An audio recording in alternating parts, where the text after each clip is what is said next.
हरियाणा की चर्चित आईएएस अफसर रानी नागर एक बार फिर सुर्खियों में हैं। कभी सोशल मीडिया पोस्ट पर अपने भाइयों से जान का खतरा बताकर, तो कभी ऑटो वाले पर किडनैपिंग का आरोप लगाकर अक्सर खलबली मचाने वाली रानी नागर इस बार अपनी नौकरी की वजह से चर्चा में है। हरियाणा सरकार और आईएएस अफसर रानी नागर के बीच अब फाइनल युद्ध चल रहा है। हरियाणा सरकार उन्हें जबरन रिटायर करना चाहती है, जबकि कार्मिक मंत्रालय और यूपीएससी यानी संघ लोक सेवा आयोग ने ऐसा न करने की सलाह दी है। आखिर क्या वजह है कि महज 11 साल की नौकरी में ही हरियाणा सरकार और आईएएस रानी नागर के बीच बात इतनी बिगड़ गई कि दोनों एक दूसरे के खिलाफ मोर्चा खोले हुए हैं। दरअसल रानी नागर काफी वोकल अधिकारी मानी जाती हैं, यानी तमाम मुद्दों पर वो अपनी बात सोशल मीडिया या मीडिया के सामने खुलकर कहती हैं। उनकी इसी छवि की वजह से आईएएस लॉबी और राजनेताओं के बीच एक अलग तरह की मनोदशा रहती है। बहरहाल आज हम आपको रानी नागर के आईएएस बनने से लेकर उन्हें जबरन रिटायर करने की सिफारिश तक एक एक बात विस्तार से बताएंगे। सबसे पहले जान लेते हैं कि कौन है आईएएस अफसर रानी नागर। रानी नागर मूल रूप से यूपी के गाजियाबाद की निवासी हैं। साल 2013 में रानी ने यूपीएससी सिविल सेवा परीक्षा पास की थी। रानी को यूपीएससी परीक्षा में 162वीं रैंक हासिल हुई थी। रानी नागर को 2014 बैच में आईएएस कैडर मिला। पहली पोस्टिंग हरियाणा के कोसली में एसडीओ के तौर पर हुई। बतौर आईएएस अफसर रानी का शुरुआती सफर बेहतर रहा, लेकिन कुछ समय बाद कई तरह के विवादों में घिरने लगी। आईएएस रानी नागर का पहला विवाद साल 2018 में सामने आया। उस समय वो पशुपालन विभाग में तैनात थी। तब उन्होंने एक सीनियर आईएएस अफसर पर उत्पीड़न का गंभीर आरोप लगाया था। इसके बाद सिरसा में एसडीएम रहते हुए उन्होंने एक ऑटो चालक से जान का खतरा बताते हुए उस पर किडनैपिंग का आरोप लगाया था।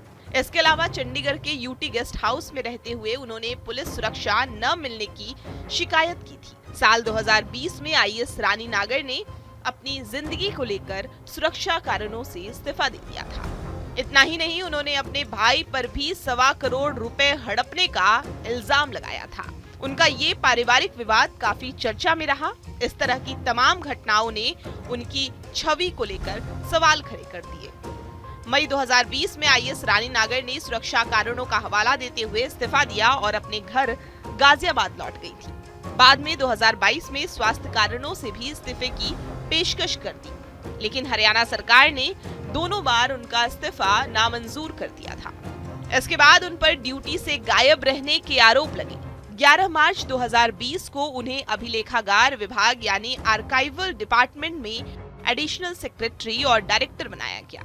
यहाँ उन्होंने 27 अक्टूबर 2020 तक काम किया। राज्य सरकार की ओर से उन पर आरोप है कि इसके बाद वो लगातार ड्यूटी से गैर हाजिर रही। सरकार ने उन्हें कई नोटिस भेजे, लेकिन उन्होंने किसी भी नोटिस का जवाब नहीं दिया। आखिरकार हरियाणा सरकार ने आईएएस अफसर रानी नागर को हटाने का प्रस्ताव तैयार किया। मई 2024 में रानी को जबरन रिटायर करने का प्रस्ताव कार्मिक मंत्रालय को भेजा।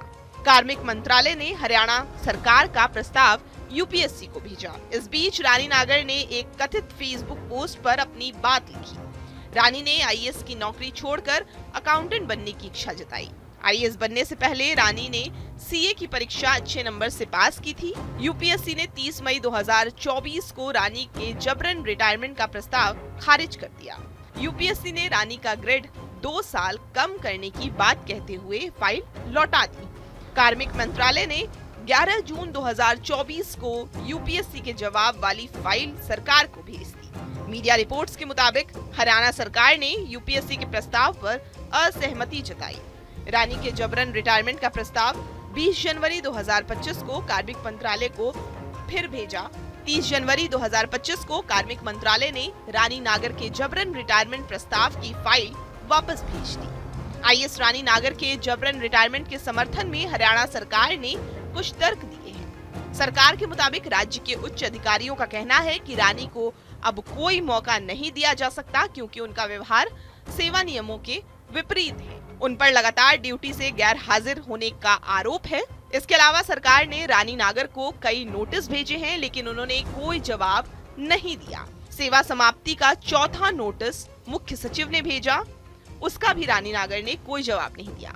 वहीं कार्मिक मंत्रालय ने हरियाणा सरकार से पूछा कि यूपीएससी ने रानी नागर का ग्रेड 2 साल कम करने का प्रस्ताव दिया है। ऐसे में हरियाणा सरकार यूपीएससी के उस प्रस्ताव से असहमत क्यों है? राज्य सरकार को अपनी असहमति के सभी कारण विस्तार से बताने चाहिए। साथ ही संबंधित अफसर यानी रानी नागर की ओर से दर्ज की गई सभी आपत्तियों और रिपोर्ट पर किए गए विचार के साथ प्रस्ताव भेजे। कार्मिक मंत्रालय ने हरियाणा सरकार से कहा कि वो आईएएस अफसर रानी नागर से संबंधित एक रिपोर्ट तैयार करे, जिसमें सभी घटनाओं और विचारों का विवरण हो। उनमें रानी नागर का जवाब जरूर हो। हरियाणा सरकार आईएएस रानी नागर को लेकर अब सख्त है।